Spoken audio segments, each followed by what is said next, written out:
All right. Good morning, everyone, or good afternoon, depending on where you are. First stream of 2022. Let me see if everything's going. Okay, it seems that everything is going fine. Let's turn this off. All right. So this is the first stream of the year. And for several reasons, I stopped streaming. But it seemed like a good opportunity to come back, given that I have the time now. So what I wanted to do today is two things. Let me change this. Okay. So the first thing that I want to do today is I want to give a little discussion about the Evangelion Angels. And because for some reason, for the past 2 weeks, 3 of my Evangelion videos have become very popular and a lot of people's been commenting on those videos. So I wanted this to be a reference video, right? Like trying to give a small brief on each of the angels from Neon Genesis Evangelion. Now I will touch the revealed angels, okay? But bear in mind that we have barely any information on them. And I won't touch any of the extra canonical angels because they are extra canonical. They appear in some of the manga and some of the video games, so it makes no sense to me to go over them. I don't know them all, so let's see who is in the chat. Jeffrey Kaiser, Jeffrey Kaiser, Arthur Morgan, and Orlando Wynn. Welcome back. So yeah, that's the game plan. And after that, we're gonna talk a little bit about the Shin Japan universe or Heroes universe, right? The so-called Shin universe, or what I've been calling the Anoverse, right? The 4 movies. So we're gonna go over that as well. See if this is fine. Now this is change this a little bit. I've been playing a little bit with the resolution. Okay. So the best way that I found that I can start this is oh yeah, I was talking about the Shin universe. So Shin Ultraman was premiered on Friday, right, in Japan. I haven't seen it. I haven't read any review from so-called independent reviewers, but only from Evangelion fans. So of course everyone loves that. And we got a new Kamen Rider teaser on Friday during the premiere of Shin Ultraman. So we have 3 movies already out, and we have 1 to go. This Kamen Rider is going to be released next year. So we're going to go after that, over it in the second half of this stream. And we see what else we can talk about so we can have a nice evening or a nice afternoon, depending on where you are. Of course, you are all welcome to share your thoughts and your opinions every time you want. This is going to be a rough live stream, so I may take some things of this live stream and turn it into videos with a more refined montage, right, with some clips and all of that. That I wanted to do this here, but I'm not sure what I'm allowed to do to copyright on YouTube, so I'd rather do that on my own time. Jeffrey says, by the way, I love the live streams of you. Oh, thank you very much, Jeffrey. Okay, so let's start. The way that I found that it's going to be easier for me to go over each of the angels is, and this should be no surprise at all, is through tier list. Yay! So I can go over each of the angels from Neon Genesis Evangelion. I will touch some of the reveals. They are not in this list.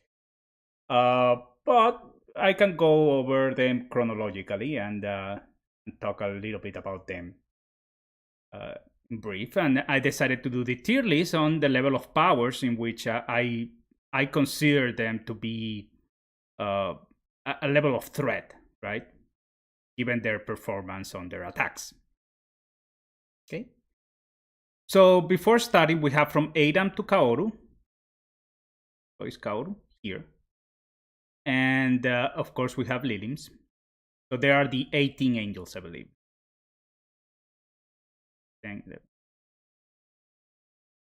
18 angels. Okay, so there are all of them from Neon Genesis Evangelion. Some of these, you may know, are from Reveal as well. So let's put them in order really quick. Adam, Lilith, Sachiel, what is Sachiel? Fifth angel is Ramiel. Then is Gagiel. Then it comes Israfel, where is Israfel, the twin angel. And then we have Sandalphon taken. Then we have Matariel, Sachiel, I believe. Then we have Reul. Here. Then we have Leliel, Bardiel, Ceruel, Arael, Armisael, Kaworu, and Lilims. This is their order of appearance. Hello, Pixtolex. Welcome back. Jeffrey says, "Yay, Gagiel looks so weird jumping down." Yeah, right, because it's outside the magma. Oh, Gagiel, you said it's outside the water. It should be better flipped. Arthur says, "Now this is interesting." I find it very interesting, right? On seeing how the level, because all of these angels are different, right? The level of power and their shapes, right? So of course, each of the angels have a different name. The name comes if you saw my Ramiel video. Probably you would, or you have. It's my most popular video on my channel right now. The name of the angels come from the Dead Sea Scrolls, right? Which is are a true thing in the real world. And that's the reason why in some other anime representations, we also see some characters named after these biblical names. Okay. Janice say, hey, Janice. So, of course, oh, wait, my coffee is ready. Give me 1 minute. We'll come back.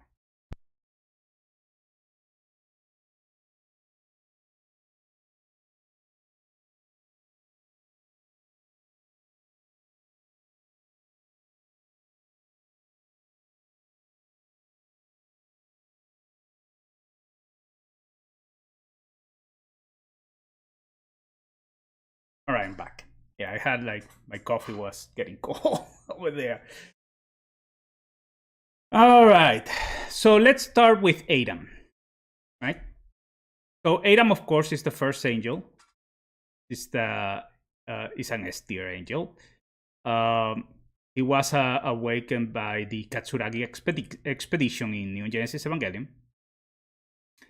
In Revealed, as we are uncovering 3+1, there is no a single entity called Adam, but the Adams, right? There are four different entities. We're going to talk about the Adams later, okay? But in Neon Genesis Evangelion, the Katsuragi expedition went in. They tried the contact experiment, and the thing went out of control, and they awake the first angel, Adam. Now, Adam was in stasis. He was frozen in the South Pole, and that's the reason why Adam or Adam's children, right, didn't inhabit the planet. Now, Adam is the rightful heir of this planet. Okay, that comes from the ancestral races. It comes from the tree of life. There's two fruits: the fruit of of life and the fruit of knowledge, right, which is Lilith, and they cannot cohabit the same planet. So they send this seed to different seeds to give spring to different planets. But then Lilith came along and was by mistake, right? And hit the planet on the black moon. And her Spear of Longinus was destroyed on what is called the first impact. Okay, so that's the first impact. Then where we are revealed in the later episode of Neon Genesis Evangelion, I don't remember, it was in the end of Evangelion, I believe, that her egg, no, it was in episode 20, was the episode 23 maybe, that we are revealed that Lilith was, her egg is actually under the geofront, right? It's that big space in which she's crucified.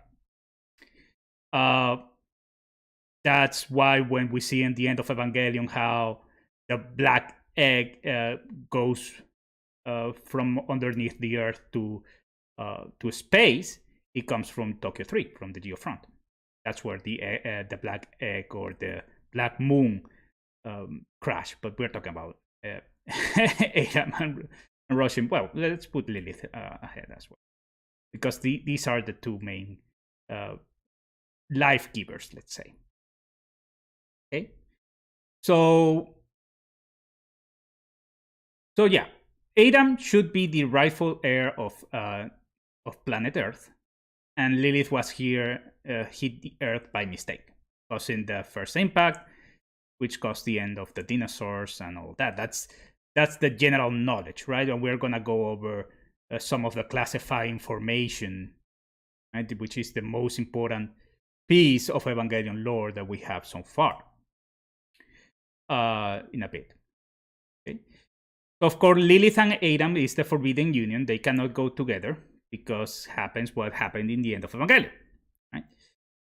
So depending on how it's done, you have the two scenarios, right? You have a Celes scenario and you have Gendo Ikari's scenario. Celes scenario was to do it controlled with Kaworu, right, in which they are in control of everything, right? Gendo Ikari's scenario was doing it himself, right? So he put, sorry about that, Adam's embryo in his hand and tried to unify with Lilith through Rei, right? So he can meet with Yui. So those are the two scenarios. Of course, there is then Unit 1, and then is the vessel. Cele wanted to use any Evangelion unit, so they wanted, in the end of Evangelion, we realized that they were okay with Unit 2, pilot. So they changed their strategy several times because Gendo Ikari was in the middle of the way all the time, right? So of course, so yeah, these two angels are powerful enough to start the third impact and end the world. All of the Adam's children and the Lilims, they are more like triggers. Okay. So now we go with Sachiel, which is the third angel. Sachiel appears in episode 1. Now, this is very interesting because this angel, he uses raw force to make his way into Tokyo 3. And even the JSDF, they are able to stop him using N2 mines, but they know that he will, or it will, awake and continue its path towards the geofront. But he never gets near the geofront, right? Because Shinji is deployed in EVA 1 and is able to defeat him, or her, or it, depending on how you see the angels. Now this angel is raw force, but it's not very strong. Shinji was able to defeat him, yes, in Berserk, but Gendikari was confident that if Shinji was not going to pilot the Eva unit, Rei, an injured Rei, was able to handle the angel. So this angel, an iconic angel, a fan favorite, but is a B tier angel. Okay, never gets near the geofront. It seems that it's always under control. It's an iconic angel because it's the first one that we see, but it's not that strong. An unexperienced Shinji was able to defeat him. Yes, the Eva was Berserk, again, we know that. But we can use the argument that Gendikari believed that an injured Rei could defeat it as well. Jeffrey says, regenerates, does that angel? Yeah, it regenerates. But also that does is Raphael, right? So maybe that's a capability that these angels have when they are not attacked with S2 engine or an AT field being like the Evangelion units are.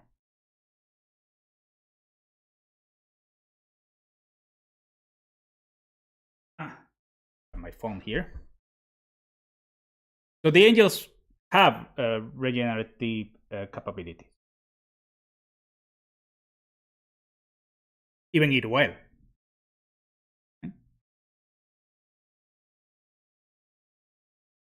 Let's go with the fourth angel, Sachiel. Now, in my opinion,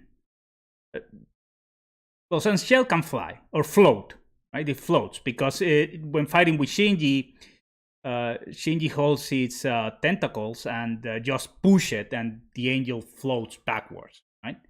So I don't believe it flies; it just floats, right? So that's a unique capability it has, and of course, its tentacles produce electricity.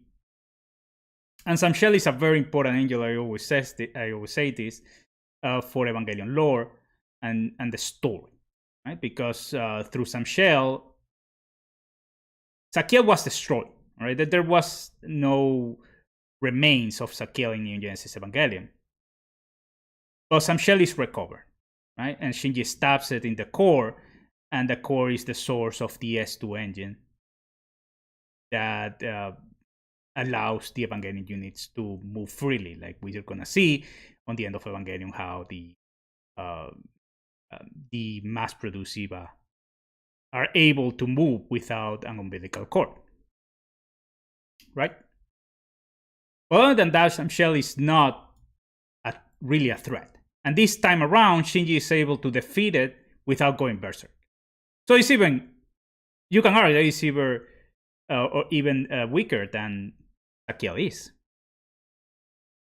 So it's a very important angel for the story, but it's a weak angel. Okay. Then we have Ramiel. Now, Ramiel is the first of a handful of angels that actually gets to the geofront.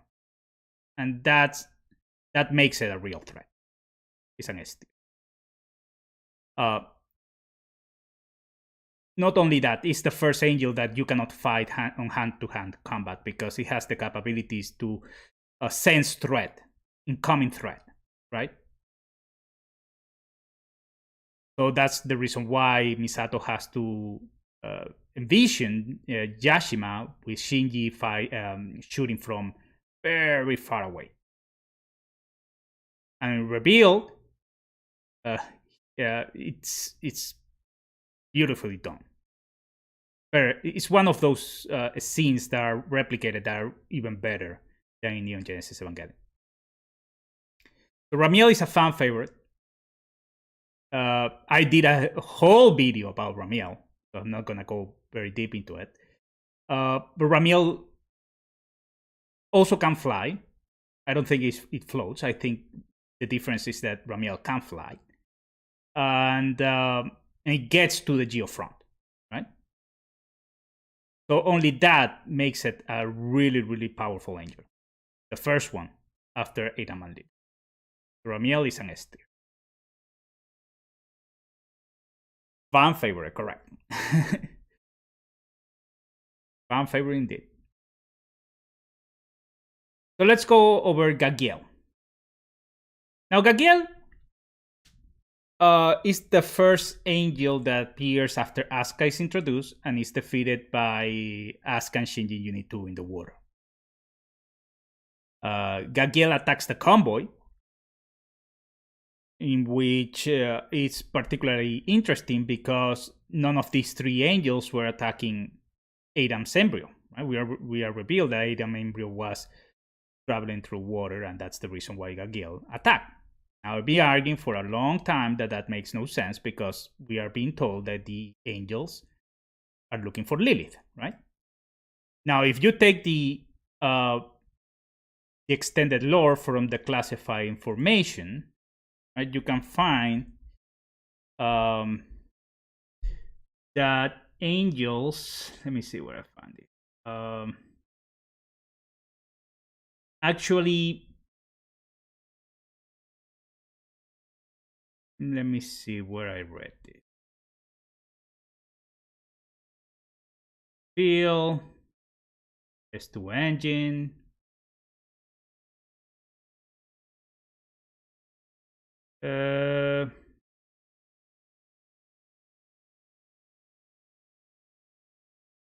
But we'll find, this is the wiki.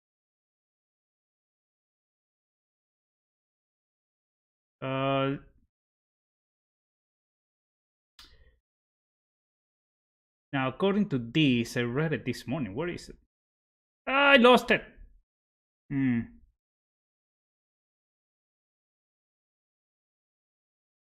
see. So, where is it? Artificial Evolution, Project Adam, copy Adam. No, it's not. Here is Objective, Dogma. Should life.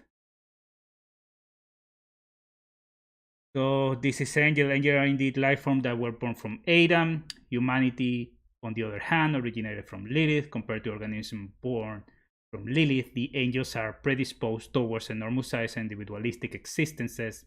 Adam-based life should be thriving on Earth, right? Adam is the rightful heir, as it's the life that originally germinated there. 2 seeds of life. I cannot find it now. Interesting. Well, I have to check on that later. So, according to that, the extended lore, it says that Gagiel, the angels can look for any of either of them, right? Adam or Lilith, or they can just be around.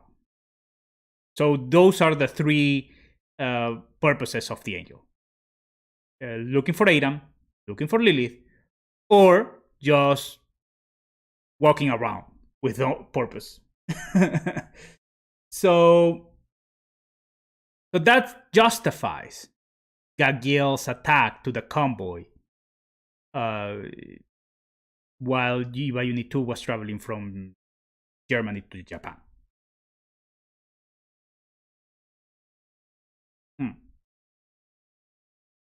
Now, Gagiel, of course, being a sea monster or a sea angel, is very powerful. But in the sea. Now, it can jump like a dolphin and attack in the air, but you have to be over the sea or on the sea for the angel to attack. So, let's suppose that the angel survives, but Adam gets to the geofront. There's no water there. So yes, it's a powerful angel, but it has its limitations, right? It's on the water, needs water. So Shinji and Asuka are able to defeat it because of speed, right? How the angel was so fast swimming, basically. So they come up with that idea of trying to fish him. But that's it. That's the threat. Is when it's on water. Right? It's like a shark. Shark might be dangerous in the water, but if you are in a mountain, you are not going to be attacked by a shark. You know what I'm saying? So it has its limitations. So that's the reason why I put it in A. It's a very powerful angel in the sea, in the water. But that's its limit. Okay? It can jump like a dolphin, but it won't jump. It won't be jumping from the sea to the geofront. Yeah, it's an A tier. I agree, Jeffrey. Because it's a very powerful angel. It's one of the biggest angels also. A sea creature. Terrifying. Okay. Now we have Israfel. Now Israfel is the angel, is the twin angel, right? Asuka attacks him, cuts him in half, and then he turned to be two different beings. It's the same angel, but it can multiply or divide into. So Shinji and Asuka has to synchronize in being able to destroy the angel, right? That's one of the most iconic episodes of Neon Genesis Evangelion. It's one of my favorite ones. So let's think about this. Because Israfel is tricky. It has also regenerative capabilities, right? It can split in two, so it can be two angels in one. What else? What other power does Israfel has? It jumps really high. So you have to be in sync to destroy it. But it's never really a threat to the geofront. Like Ramiel did, right? He didn't go into the geofront. And after Shinji and Asuka sync, they are able to defeat it. Right? So I think because you need a strategy to defeat the angel, you cannot go and just punch it until killing it, like Sachiel and Sachiel. That's an A tier angel. Right? Because you need a strategy to defeat it. But it's not an actual threat to the geofront. Or it didn't show it. It didn't show it. It was stopped by an End to Mind while Shinji and Asuka prepared to defeat it. Hey David, welcome back to the stream. Welcome back to the channel. So it's not raw force what can defeat this angel, but a strategy. So that is Raphael.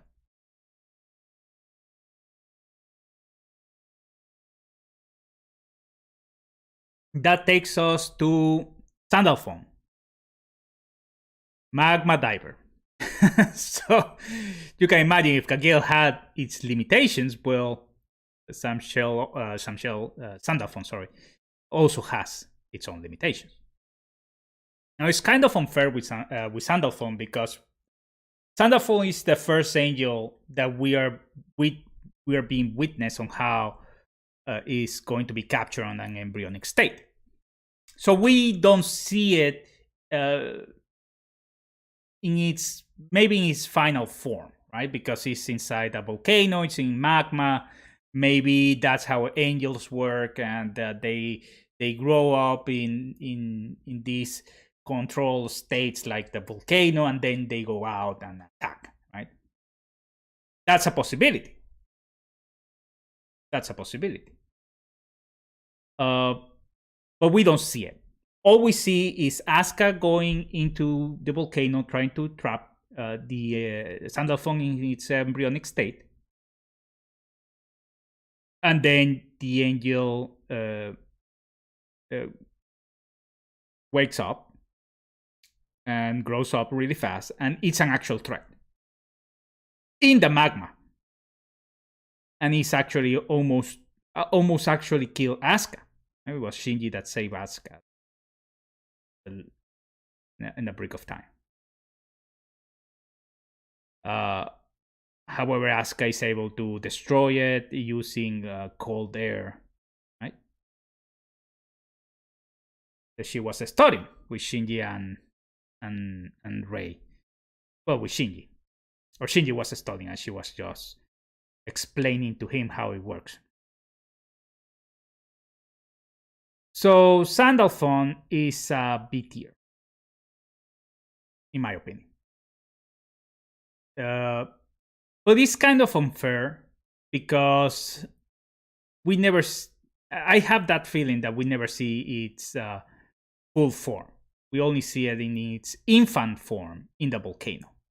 But because we never see its full capability and we only see it swimming in magma, it's a big limitation. As it goes under Earth and attack the geofront from under Earth. But we don't know if it can do that. Sandalphon is a weak angel, in my opinion. Okay? So then we have Matariel, the spider-looking angel. Matariel, it's one of those funny or fun episodes on the early first half of the on the early story. Right? It's a fun episode in which the power goes off from Tokyo 3 and the angel attack. So we do not know exactly who caused the power outage on Tokyo 3, but we are believed it was Cele, right? Now Matariel, well, some people say that it was Kaji. It's possible. It's possible. But the only reason why Matariel is a threat is because there's no power in Tokyo 3. Right? The angel moves really slow, goes into Tokyo 3 with Geofront without power. They don't know that the angel is walking on the city. And it spills what it seems to be acid from its eye because it has an eye on the base. It has several eyes. It has one eye underneath, and from that eye, it spills acid. Right?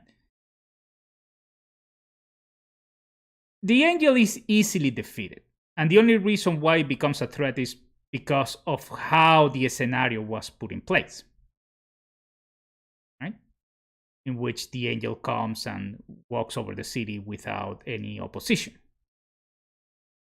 So that's the reason why Matariel is a B tier, because it doesn't really the battle against the Evas is that the 3 Evangelion units are crawling from the geofront through the tunnels to the outside to the city, and the angel is on top of the tunnel and is spilling this acid. So they just shoot at them and they destroy it. That's it. That's the battle. Right? So Matariel is a threat just because there's no power in Tokyo 3. And technically, you can make an argument that it reaches to the geofront with its acid, which I don't understand what was the plan of this angel, to tell you the truth. But just spill acid through the tunnel? That's it? Has to come down. But that's it. That's the whole threat. So Matariel is a B tier. Right?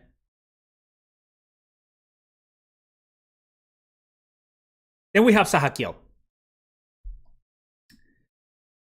One of the most powerful angels because it's the biggest angel of them all. It is the first one that we know that comes from space.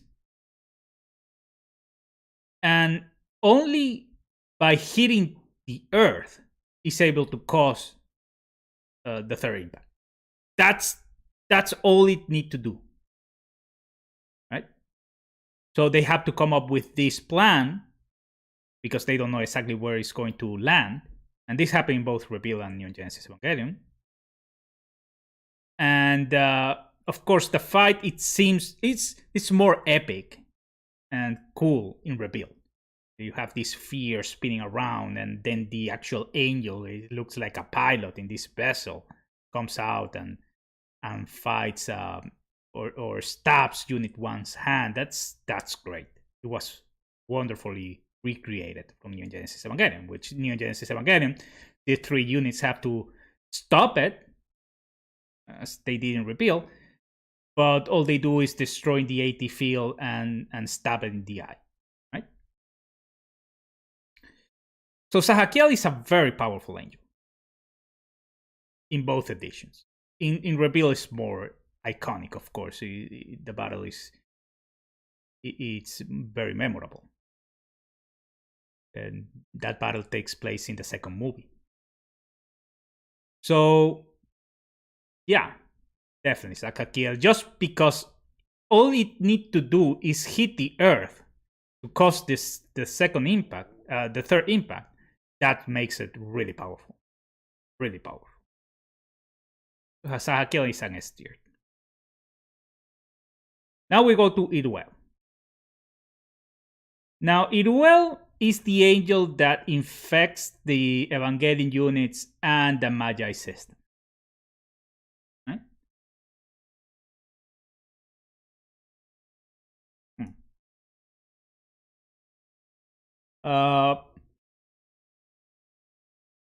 So because it's an angel, you can argue there is either a virus or a microorganism infecting the system. We don't need the Evangelion units to fight this angel. We only need the human mind and the Magi itself to defeat it. However, Iruel does reach, it gets really close to the terminal dogma. So far in the story, this is the first angel that doesn't only reach the central dogma, but is going down the terminal dogma that Kaji is able to see it from the tunnel. Right? So it's a real threat. It's a real threat. But then if you think about it,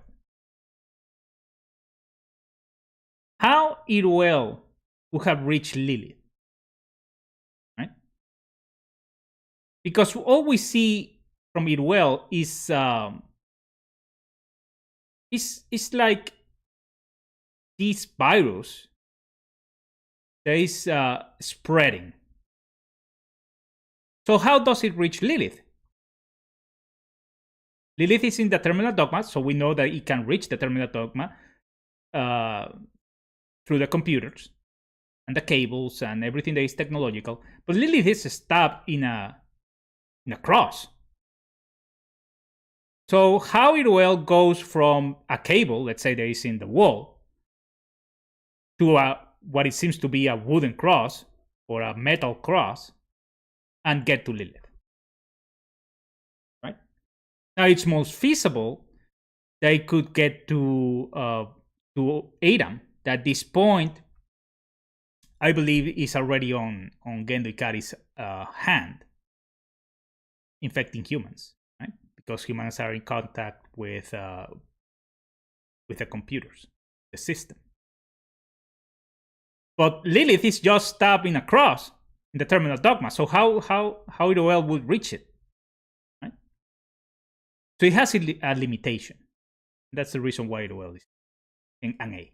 Now it infects the Magi and has the power to destroy the central dogma, because I'm not mistaken, is it activates the self-destruction of the central dogma. That's the reason why they are against time. So Iruel, I know that not many people like this angel just because it's a complex angel, and the Evangelion units doesn't fight it, just computers fight it. But it's a very powerful angel.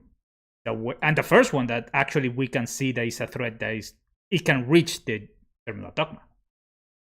How the angel will reach Lilith? It's a mystery to me. That's the reason why I put an A. Okay, well, an A. Then we have Leliel. Leliel, we know that the sphere is the shadow, and the shadow is the angel itself. Leliel didn't made it to rebuild for some reason. I think it's one of those iconic angels. And it's the first angel. This is very important.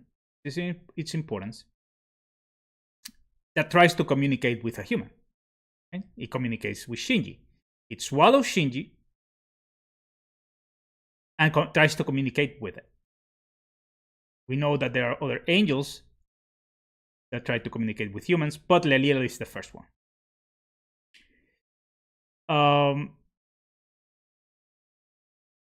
So the angel, how it works is that it swallows everything in its path, and it takes it to what is called the Sea of Dirac, right? Which is an actual term of physics. Basically, it's another dimension. So it takes Shinji to another dimension, and it's where they communicate. So of course the angel is a big threat because it can swallow everything. As you can see, this picture is swallows buildings and all that. So it can go easily into the geofront. We never see it. But the capability is there. And not only that, but also can communicate with humans. Only because of that, it's an S-tier angel. Right? And the only reason why the angel is defeated, the only reason, is because of Shinji's mom. Right? The Evangelion unit went berserk again, and it saved Shinji. Yanni says, Leliel, my favorite. Love the twist that Shadow is the real deal, not the orc. It's correct, yes. It's also one of my favorites because of the idea, right? The whole concept behind it. And the episode is great. So Leliel is a very powerful angel that only is defeated by Yuikari.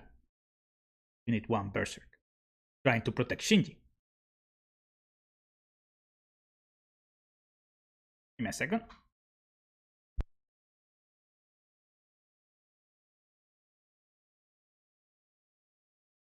People talking to me here in the background. Okay, so Leliel, great angel. And too bad it didn't make it to review, because I do like this angel and the concept behind it, and the whole sequence with Shinji that we are discovering Shinji's psyche and how he sees his father, and how he sees Misato, and remembering how the feeling of being close to his mother is a great story, a great angel. Okay, so now we're going into the more. This is the last angel of what I call the happy Evangelion story. We are going into the wacky, sad, dark Evangelion story now. Right? There is a breakpoint. I always say it. There's a breakpoint after Bartial.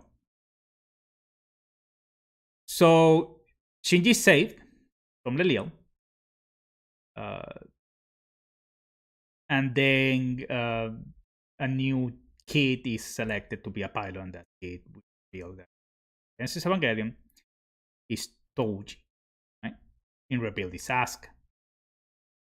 But basically the process is the same. An angel comes, infects the Evangelion unit, and the Evangelion unit walks his way into Tokyo 3. Right? So it's a threat because it's an Evangelion unit. And we know what an Evangelion unit is capable of doing. Also, we are revealed that this Evangelion unit has an experimental. No, sorry. Forget that I said that. I'm mistaken. No, forget what I'm saying. Scrap that.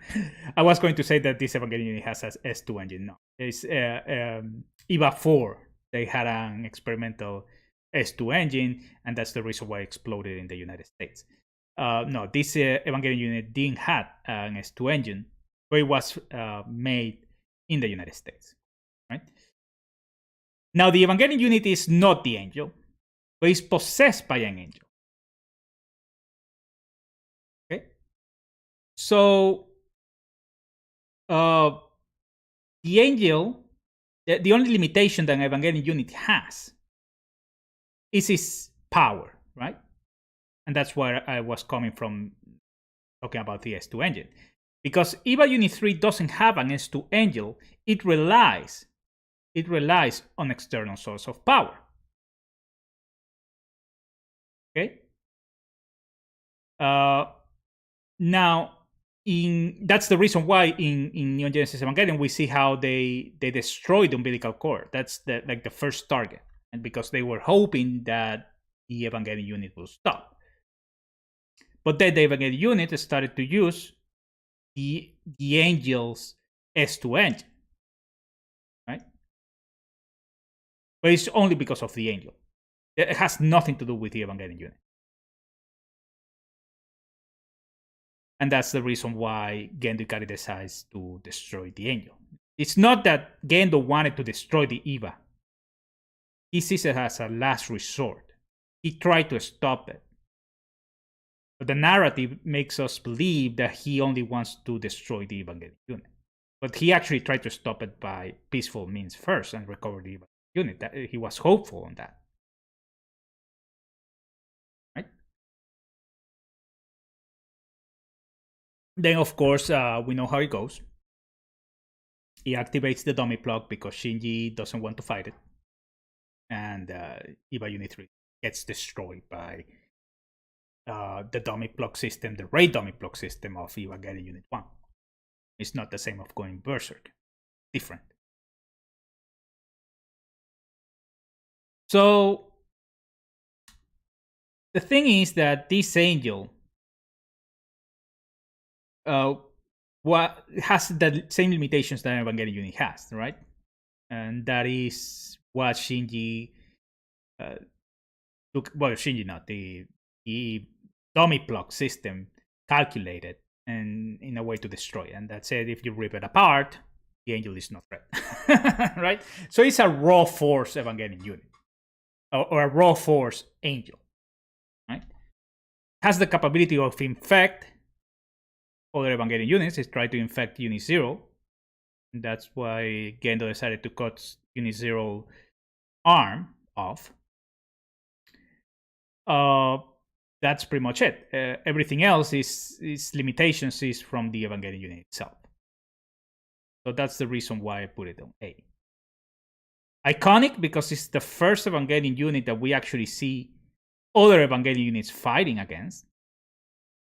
It's the first and only angel that is an Evangelion unit in Neon Genesis Evangelion. And then we are given this piece of lore in which we are revealed that the Evangelion unit can move because of the S2 engine from the angel and not from the unit itself. Right? After that, the story turns really dark. Really, really dark. Right? Because the next angel is Sachiel, the Hammer of God. Now, Sachiel, you can argue that in raw force, raw power, Sachiel is the most powerful of these angels, except from Adam and Lilith. A single shot from his eyes destroys all the defenses of the Geo front and gets to the central dogma. Just a single hit. That's how powerful it is, this angel. And it's a real threat. We see it on Rebuild, and we see it on Neon Genesis Evangelion. Neon Genesis Evangelion defeats Asuka. Rei doesn't do anything to it. In Rebuild, defeats Mari in Unit 2. And the Beast mode of Unit 2 as well, that tries to destroy the Angel's AT field. We know that this Angel merges with Rei in Rebuild. That causes the near third impact. The second movie. So Sachiel is a very powerful Angel.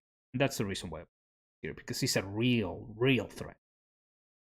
Again, just by a single hit from his beams in his eyes, he's able to destroy all of the defenses of the Geofront, and it gets to the central Dogma and sees Misato eye to eye. And it's only Shinji that is able to save Misato and Earth personnel and destroy the Angel. That it has to be on Berserk state in Neon Genesis Evangelion. Right? In Genesis Evangelion, Evangelion Unit 1 takes the core of the Angel, and that's the reason why the Evangelion Unit 1 doesn't need an S2 umbilical core, a power core after this battle. Because it has its own S2 engine. That's the reason why Gendo Ikari and Kouso say that it begins right now is because of that. Because the one, it has an internal source of power now and is completely independent. There is another very important angel for the story. In Rebuild, it's a bit different.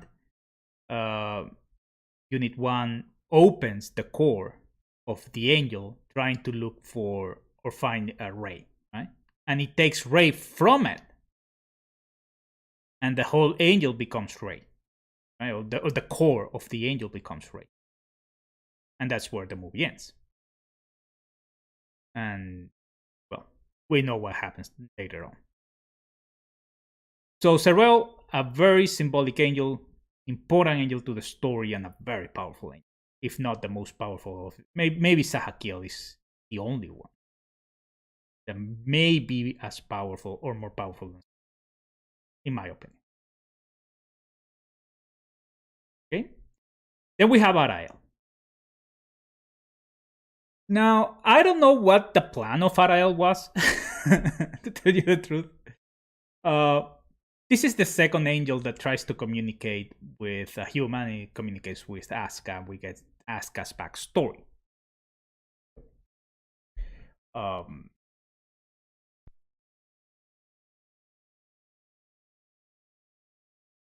So it goes with a psychological attack, right, from space.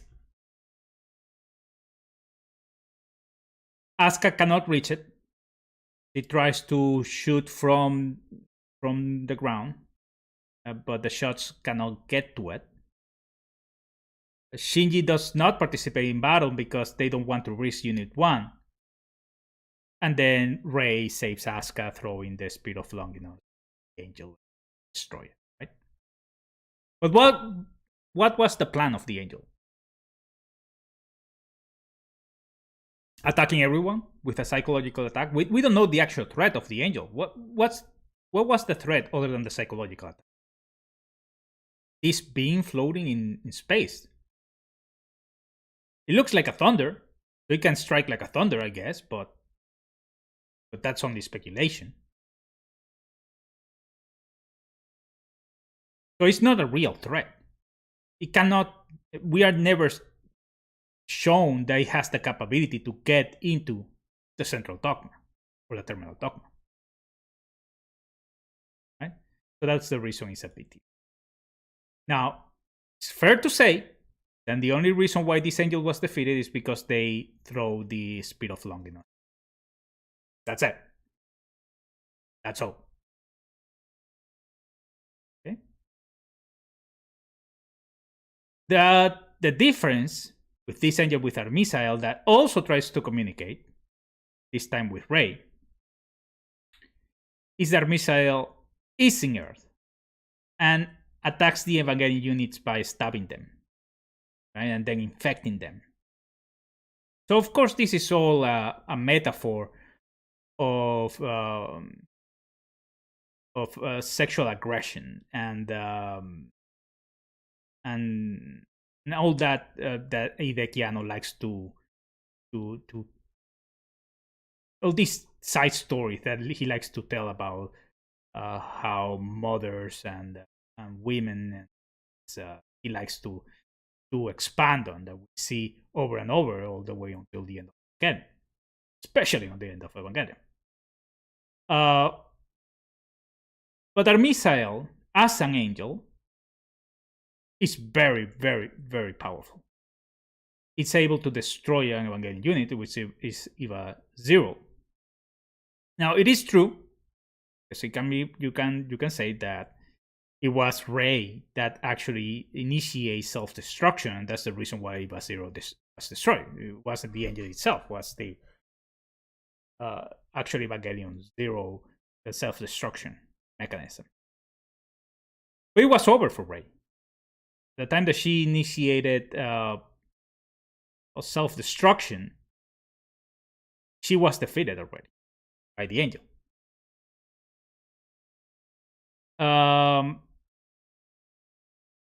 So the angel appears floating, right? It has the capability to connect with the human mind. It doesn't do it with Shinji because Rei saves Shinji, and then it caused EVA 0 and Rei's 2 life. It's a very powerful angel in that sense. Right? We see how they tried to destroy it by shooting at it. It didn't take any damage. The only time that this angel had any damage, suffer any damage, was by EVA 2 destroying itself. EVA 0, sorry. That's it. So I don't want to put it in S tier because we never see how it actually gets into the central dogma. So, but I'm gonna put it on A tier, right? Because it's like an Ariel but upgraded. It's an upgraded Ariel because Ariel only has that psychological attack. Our missile can have that psychological attack, but also can attack Evangelion units and be on the ground, right? So as a being of light that can resist hand-to-hand combat, I can see how it can get into the central dogma through one of the tunnels and ultimately to the terminal tunnel. It can happen, but we are never shown, right? So that's the reason why I'm putting on AT. But I'm gonna reserve the right to put it on S tier if you make an argument that the one that I just. Finally, we get Kaworu. Now, Kaworu is a human form angel. Is what's his name? Tabris. Right? In Rebuild, is the first angel and the last angel because there's no first angel in Rebuild. The Adams. Talk about the Adams in a bit. But in Neon Genesis Evangelion, he gets Adam's soul, right? So he doesn't, as an angel itself, he has the power to control the Evangelion units that are a copy of Adam. That's the reason why he cannot control EVA Unit 1, because EVA Unit 1 is a copy of Lilith. It's the only Evangelion unit that is a copy of Lilith in Neon Genesis Evangelion. Unit 2 is a clone of Adam. The reason why he doesn't get into the Evangelion unit is because inside the Evangelion unit it's Asuka's mother. So it causes interference. But he doesn't need it. He can control it. That's the reason why when he goes into the terminal dogma, he's outside the Evangelion unit.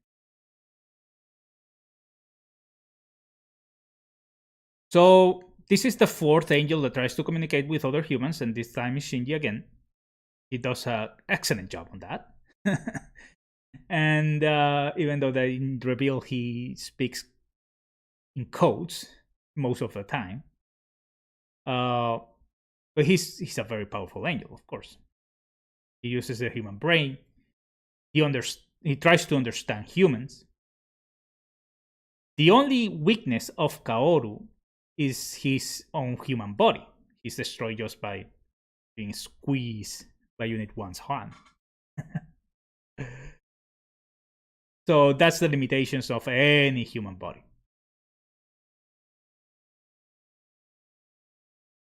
But he's the only angel that actually gets in front of Lilith. Why he didn't get into Lilith? Because he didn't want to get into Lilith. Right? He wanted to get into Adam. And he was told that Lilith, was Adam. And we are revealed in episode 24, when he gets there, that this is Lilith and not Adam. Kaji says in episode 15 there is Lilith, that is Adam. It's not. That's what Cele was saying. So Kaworu can unite with Lilith under Cele's scenario. Kaworu realizes this, and he doesn't want to. He realizes that he was used by Cele and by Gendo Ikari, right? Because where did I read that? The reason why Kaworu believes that this is Adam at the first, the beginning, is because Gendo Ikari told him there was Adam. Even though the Gendo Ikari knew that it wasn't Adam. Adam was in his hand. But it needed to come to that realization, right?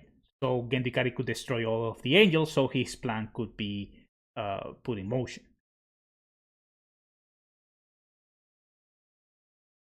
So we know what happens. Shinji kills him, right? And that's it. That's Kaworu's. That's Kaworu. Kaworu, of course, is an S tier because he reaches the terminal top. It's the only angel that actually gets in front of Lilith. And the only reason why he didn't destroy the world is because he didn't want to. That's the only reason. Okay? And finally, we have the Lilims. We see what happened in the end of Evangelion. The Lilims causes the end of the world, so the Lilims is S tier.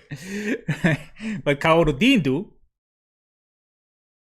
Humankind itself did destroy the world. That's it. Those are the 80 angel of Neon Genesis Evangelion. Now we are missing the ones of Rebuild. We have Tuniel. There is the first angel that appears on the tunnels in the second movie. And Mari defeated in Provisional Unit 5. We don't know the actual capability of the angels. We know that it can float. It floats upwards on the tunnel. But other than that, it's also true that the angel's been dissected, and it has its power reduced, so it's unfair to make an first assessment on that angel. But Mari struggles fighting it on the tunnel. So if I have to put that angel in these tiers, I will put it in A tier, just because it can be a B or an S. But Tuniel, the first original angel from Reveal, will be an A tier in my opinion, because we don't know the full capabilities of the angel. It's a very powerful angel, but again, it's in a tunnel in one of the poles in the middle of the water. Regarding Cloquiel is probably the weakest one, right? That's the one that Asuka defeats that looks like a clock in the second movie as well. So Cloquiel, I believe, that, in my opinion, is the weakest of all of the angels. Because Asuka takes, 20 seconds to destroy it? That's it. The raw force, it walks on water, it has a powerful beam. That's it. But that's pretty much it. So Cloquiel would be probably a C tier. And the last angel, original angel that appears on Rebuild is the 12th angel that appears on the third movie. There is these strings, black strings that comes out of unit, what was the Mark 6, right? And forms this sphere. And it works like a trigger for Unit 13, right? Or the awakened Unit 13. So that angel was in the terminal dogma. It was inside Mark 6, but we don't know how it got into Mark 6. Now, there are several theories on that, right? Because of the time skip, or the time jump, we don't know exactly how that angel got into Mark 6. Now, my opinion, it was a nerve that put it there. But it's only speculation. There will be... It's an important angel, how the story develops.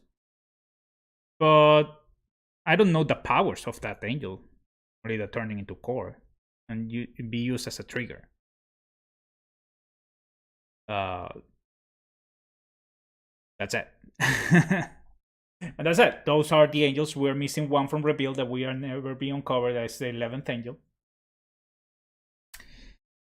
But that's pretty much it. Those are the anti-angels. So now that I spoke all of the angels, let's talk a little bit about the Adams. Okay, and this is important because the Adams can connect the Shin Japan Heroes universe, in my opinion. Now, if you're not aware of what the Japanese or the Japan Heroes universe is a collaboration of these 4 titles: Shin Godzilla, Shin Evangelion, Shin Kamen Rider, Shin Ultraman. Shin Godzilla was premiered, I believe it was in 2015, if I'm not mistaken. It was the last of Toho's Godzilla films. And by the way, that continuation, last year or 2 years ago, Toho decided that it was going to reboot it. So they are basically giving Shin Godzilla to Hideaki Anno, Ankara, and they are going to follow up with another story. They want to reboot it, from what I read. So whatever Anno is doing, it's going to be like in its universe. It's like the Snyderverse, right? The Batman of the Snyderverse is different from the Batman we got recently. It's going to be something like that with Toho with Godzilla. Regarding Shin Evangelion, is the only one that is animated. These 3 properties are going to be live action. And then we have Shin Ultraman that was premiered in Japan on Friday, this past Friday. And Kamen Rider that is set to be released next year. Now, Kamen Rider is the first one of the 3 live action that Hideaki Anno is going to be directed by himself, because he directed Shin Ultraman and Shin Godzilla with Shinji Gucci, his friend, one of his best friends. But Shin Kamen Rider is 100% his work. Okay. So the whole idea behind this is make a shared universe of these 4 properties. And I already touched on this in a previous video, in which I said that it looks like a big marketing campaign in which all of these property will be supporting one. Now, somewhere here talks about a joint cinematic universe. These are the studios, right? Because each of these properties is from a different studio. So, I mean, Toho and Toei is like, in the United States, Warner Brothers and Disney, right? It's like Batman and Spider-Man, right? And they're sharing the same universe. So yeah, it sounds really outrageous from the Western standpoint, believing that's possible. That's the reason why this is a big thing, right? Putting Godzilla and Ultraman together is a big thing in Japan. So we have here Shin Godzilla, we have Shin Evangelion, which is the 4th Evangelion movie. Shin Ultraman, that was premiered on Friday, and Kamen Rider, that is coming this year. I don't know if there's going to be an actual cinematic universe as Marvel's. It's been a theory. Well, they say that. They have said it, that they wanted to do a shared universe Marvel-like. But I think it's going to be only marketing, right? Maybe some ads, maybe a manga, spin-off story. But that we're going to see, like those Marvel movies, like the Avengers, we're not going to see that. I don't think that we're going to see it. But what if we could see it? How these 4 properties can come together. Now, I haven't seen the new movie yet of Ultraman, so I don't know what's in the movie. But there's, in the past, there's a source of Ultraman lore that can be used to connect Ultraman with Evangelion, right? And that is Ace Ultraman, okay? Hideki Anno used a lot of Ace Ultraman assets in the revealed continuity, right? Like what? Let's go to here. Let me see. So in Ace Ultraman episode 13,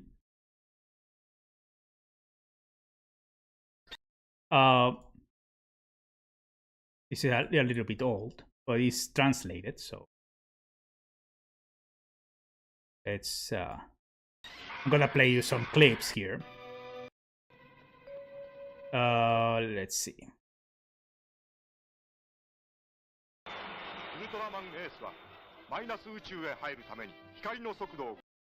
Flew at the speed of light into the anti-space. What's the anti-space? The minus space. What's the minus space? The anti-universe, right? So you have the Ultraman flying into the anti-universe in this episode, episode 13, the 5 Ultra Brothers, right? Then they fly here. You have the 5 Ultraman. What is also 5 in reveal? The 4th Adam or the 5 Adams that will reveal in 3+1. Right? 1, 2, 3, 4, 5. 5 Adams. Right? We have 5 Ultramans. Now look at this. I already talked about this in my Adams video, the Adams bezel. It doesn't have a one of these cores, right, in the chest, just like the 4 Adams, right? It has it in his head. It has different cores. You can see it here. I don't know who did this. Someone sent it to me. So all this comes from this. This is Ultraman Ace episode 13, right? So they're in this planet, and it turned out to be a trap.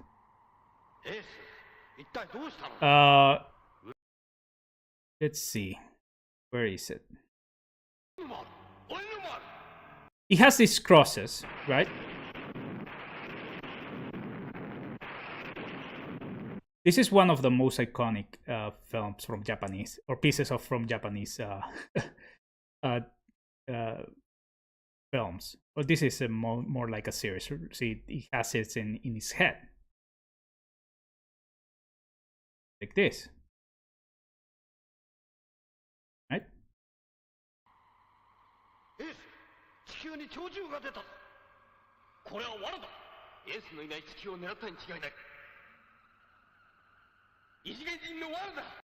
I'm trying to... Because this planet, in which they are in the anti-universe, is called the Golgotha planet. This is the Golgotha planet. And we know that there's a Golgotha object in the anti-universe, established by Anno. They're in the anti-universe. This is happening in Earth. Let's see. By the way, you can see this episode if you want integrally. It's episode 13, Execution, The Five Brothers, and it's by Abba Naf, YouTuber Abba Naf. He uploaded these episodes in English. You can find it on other languages as well. But I want to go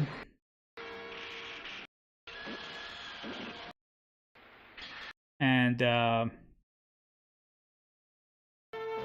me see. Ultra sign. Where is it? I think it's minute 6. 6 is where they travel. Then they find the crosses. They find the crosses.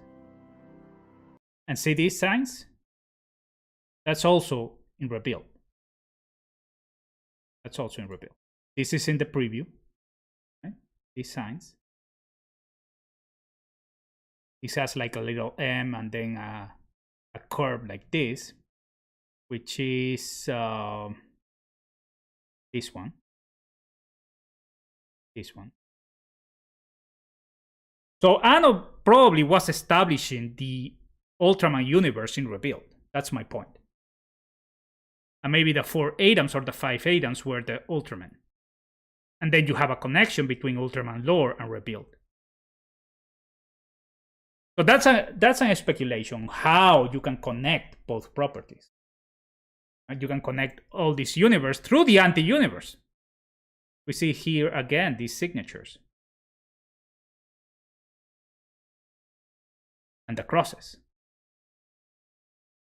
We're talking about the anti-universe. We're talking about the Golgotha object and all these things that were already established in Ultraman Ace, episode 13.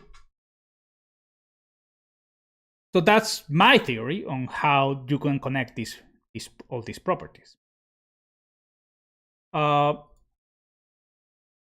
Regarding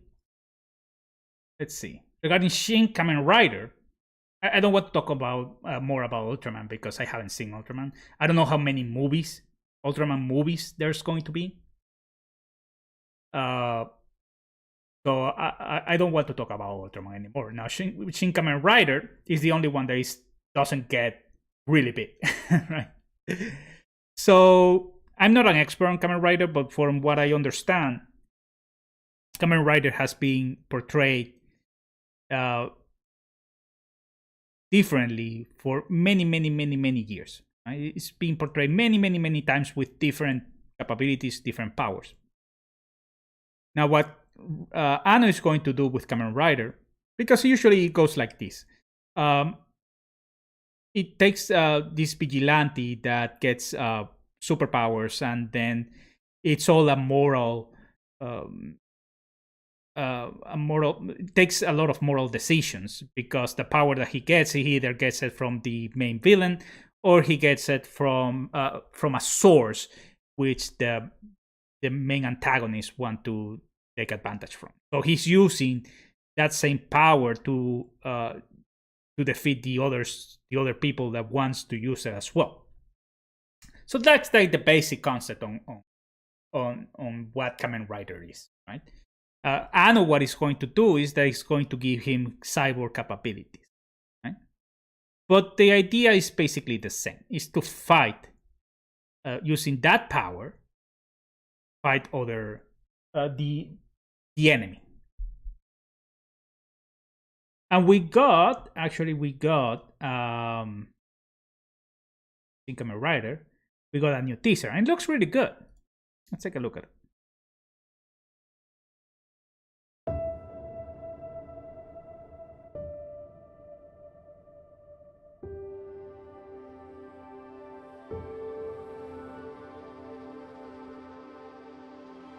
Now, see, we have the trains, very similar.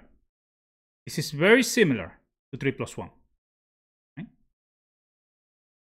And the ambience, the scenario, the feeling of the movie. This is all Hideaki Anno. It feels like Shin Godzilla. I haven't seen Ultraman. But I've seen Shin Godzilla. It feels like Shin Godzilla, and that's what I like about this.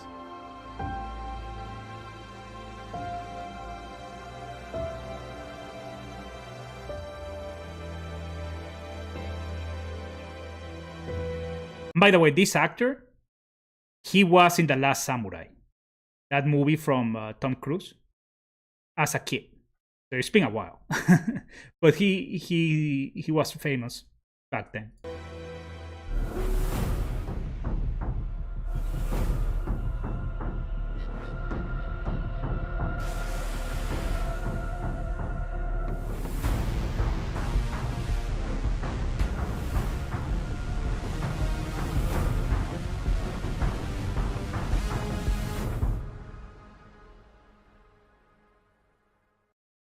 March 2023.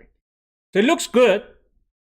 It looks good. I was afraid of how it was going to look like, but it looks really good. And that's it. That's all I have for you guys today. I hope you had a great time today. And we're not that chatty as usual. I thank you all that came by and say hello. I may take some parts of this live stream and turning into videos for different purposes. So thank you for hanging around, and I'll see you all next time.